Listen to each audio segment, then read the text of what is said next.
যমুনা বেদখলমুক্ত কৰাৰ ক্ষেত্ৰত নিজাববীয়াকৈ প্ৰচেষ্টা ল'ব আটাছুৰ শিৱসাগৰ জিলা সমিতিয়ে। যমুনা, মৰিবিল, ৰূপহীজান আদি কৰি বহুকেইটা ঐতিহাসিক স্থানক বেদখল মুক্ত কৰিবৰ বাবে শিৱসাগৰ জিলা প্ৰশাসনক এসপ্তাহৰ সময় বান্ধি দিছিল আটাছুৱে।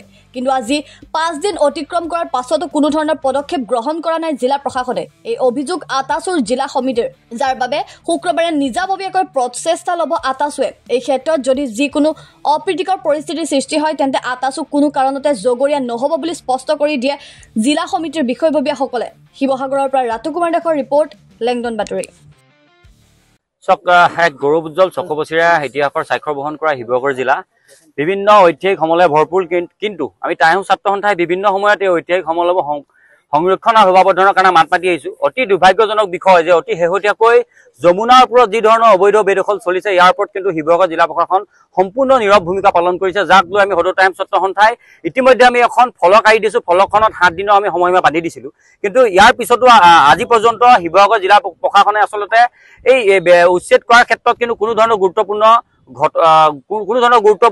সিদ্ধান্ত আচলতে লোৱা পৰিলক্ষিত নহল, যাৰ ফলশ্ৰুতিত মাজত আমি দিয়া সময়সীমা মাজত মাত্ৰ 2টা দিন আছে।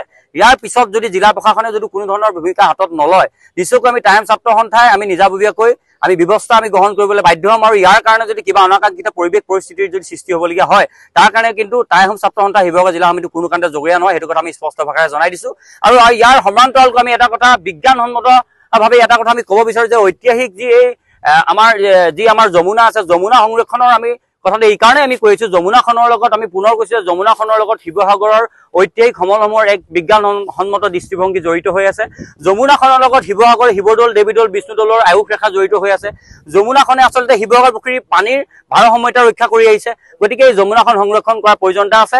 আজি কিছুদিন পূৰ্বে আমি যদি উদাহৰণস্বৰূপে ক'বলৈ যাওঁ, শিৱসাগৰৰ দাঁতিকাষৰীয়া আচলতে নপুখুৰী যেতিয়া পুখুৰী পাৰ ভাগিছিলে, পুখুৰী পাৰ ভাগি পানী যেতিয়া শুকাই গৈছিলে, তেতিয়া কিন্তু পুখুৰী পাৰতে অৱস্থিত সেই দৌলত কিন্তু ফাট মেলিছিলে। গতিকে যদি কেনেবাকৈ যদি যমুনা ইয়াত পুত গৈ থাকে, কিন্তু যমুনা পুত যোৱাৰ কাৰণে কিন্তু ভৱিষ্যত দিনত এই যমুনা পাৰতে থকা কিন্তু এই দৌল দেৱালয়সমূহলৈ কিন্তু যে সংকেত আহিব, যাৰ দৌল দেৱালয়সমূহ যে গভীৰ এটা বিপদলৈ যে গুচি যাব, এই কথাটো নিশ্চিত হৈছে। গতিকে সময় থাকোঁতে শিৱসাগৰ জিলা প্ৰশাসন আমি পুনৰবাৰ অনুৰোধ জনাইছো, মাজত মাত্ৰ 2টা দিন আছে।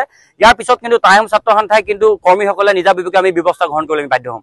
আমি সদৌ টাইম ছাত্ৰ সন্থাই আমি শিৱসাগৰ জিলা সমিতিয়ে বিভিন্ন সময়ত ঐতিহাসিক যমুনাখন বেদখলমুক্ত কৰিবৰ কাৰণে আমি দাবী জনাই আহিছিলো। বিভিন্ন সময়ত আমি আন্দোলন কৰিছিলো, গণতান্ত্ৰিক প্ৰক্ৰিয়া আমি আন্দোলন কৰি আহিছিলো। অসম চৰকাৰ আমি দাবী জনাই আহিছিলো, বা উপায়ুক্ত মহোদয়ৰ যোগেদি আমি মাননীয় ডক্টৰ হিমন্ত বিশ্ব শৰ্মা ডাঙৰীয়াক আমি আবেদন জনাই আহিছিলো, কিন্তু আজিলৈকে কিন্তু বেদখলমুক্ত কিন্তু কৰা নাই। আমি সদৌ টাইম ছাত্ৰ সন্থাই আমি নগৰ সমিতিৰ যোগেদি আমি ইতিমধ্যে এখন আমি ফলক আহিছিলো।